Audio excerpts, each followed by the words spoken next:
Okay. Hey everyone, welcome to this week's installment. And today we're talking about how to be courageously confident.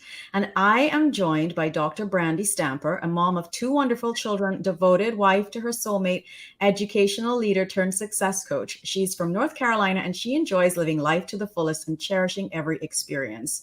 Despite having a successful career and a loving family, though, Dr. Brandy experienced burnout, overwhelm, and guilt from missing out on the things that mattered most to her.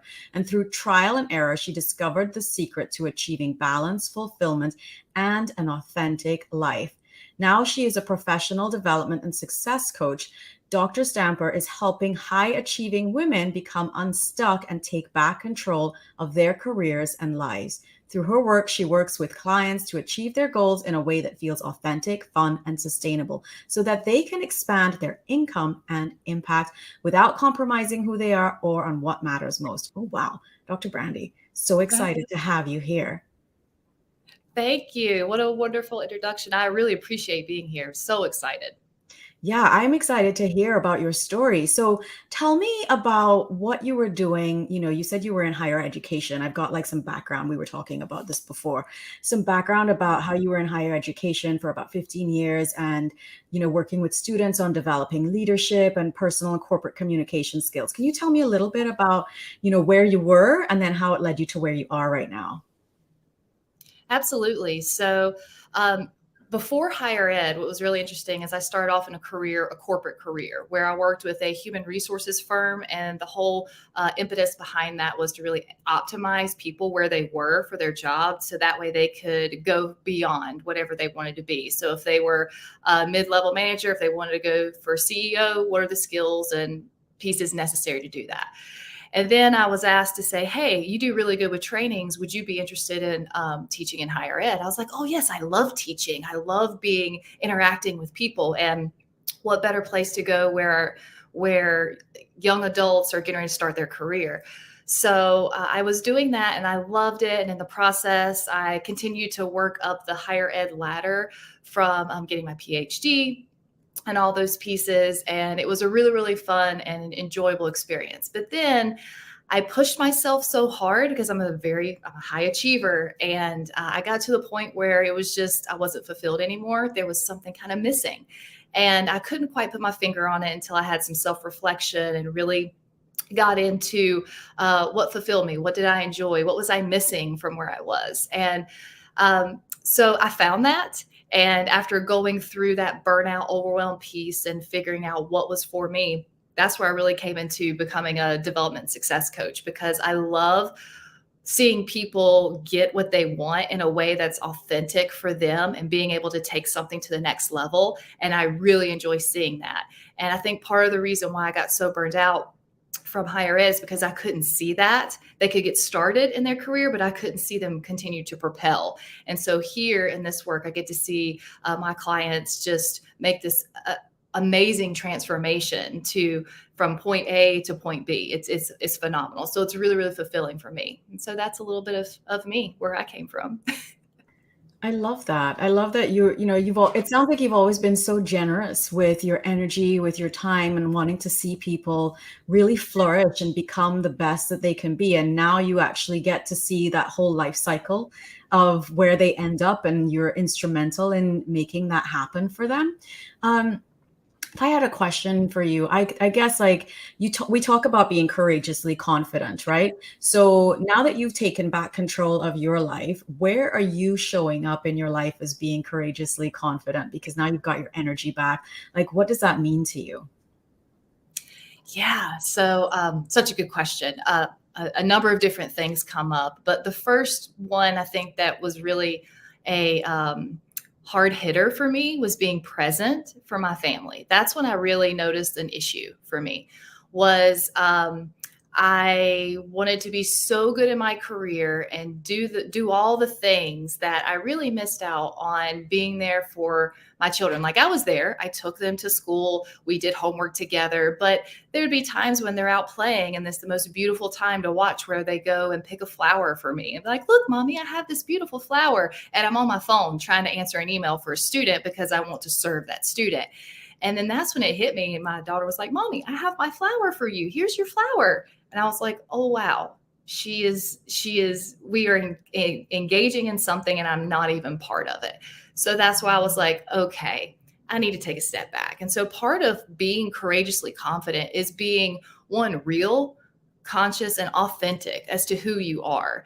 And part of being authentic to who you are really kind of looks into different aspects of like people pleasing and perfectionism. And that was something that I am working on. I'll call myself a recovering people pleaser. Amen. And, Over here too. yeah, exactly. And perfectionism. So like I would, for example, for the perfectionism and how I realized like I wasn't present, I would spend hours remaking slides or working on my different not programs, but lectures for students or reworking assignments. And I wouldn't really put the assignment out there until I felt like it was the best it could be. So I was very extremely hard on myself. Like I said, I had very, very high expectations. And so high standards for yourself too, which I think a lot of people can relate to. Like they don't want to let the baby go because they're like, I'm still crafting it. I'm still chiseling away at it. I want to make sure that it's like perfect before you put it out in the world, right? Exactly. And that was just something that I worked on getting over because you know what? It came to the point of I'm being so hard on myself that it's seeping into other parts of my life. I'm being hard on my children. I'm being hard on my partner, my husband. I'm being hard on my students because I had these high expectations for myself and it's just bleeding out. And that's not who I am. That's not who I am energetically. I'm loving and I enjoy life. And it was almost like I was seeing a different person.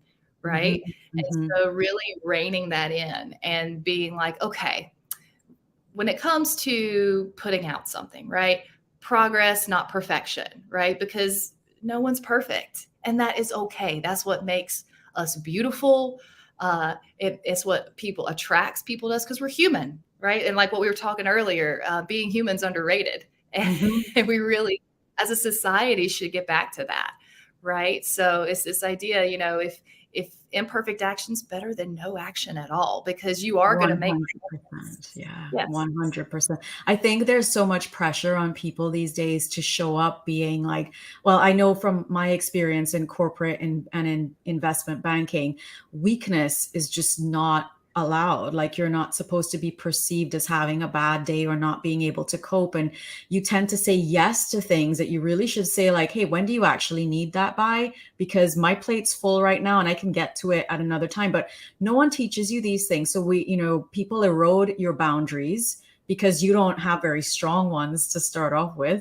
And then that can erode so many other aspects of your life. And for me, it was my health. I started, becoming extremely fatigued, very irritable, kind of suffering from migraines and weird periods and all kinds of strange things that showed up. My gut went completely awry. And I think when we don't put those boundaries in place, they lead to that feeling of like, I've got to be the best at everything. And it doesn't matter if it takes me 18 hours a day to get it done at the expense of relationships, family, your own physical body not holding up to the strain. And we have to really step back from trying to be perfect all the time. Because I feel like that's like and I mean, in terms of being courageously confident, just to be clear, you can be confident without being perfect, right, folks? So I think that's what's so beautiful about what you're trying to impart to women, particularly as, they're trying to climb whatever their definition of success looks like, whatever ladder that looks like to them. Do you help people figure that out? Like what is real success? Because that's a big part of what I do. Because I think I always say, like, if you are unwell, how can you be deemed success? Like if you gain all this money and you make $1 million, but you are sick, like you're not actually a success, right? So do you help people understand what success should look like for them? Absolutely. So that's part of in my programs. That's the first thing that we look at is we look at authenticity. So what is your vision of success? What does it mean to you? If money was not an option and all those things, what are the things that bring you joy? Because what brings me joy is different than what brings you joy. And that's the piece that I think as a society we've moved away from. We put on these masks of being what we think everybody else wants us to be. And that's how we move away from who we are. And we're no longer confident in who we are because we don't know who we are. And so that's the important piece. The first step is becoming authentic. Know who you are. Know what brings you joy. And we really spend some time reflecting and getting to that piece. And then once we figure out what success means to you, then we can go about putting in systems in place, like some boundaries or balance or whatever, to help you create success or achieve success on your terms.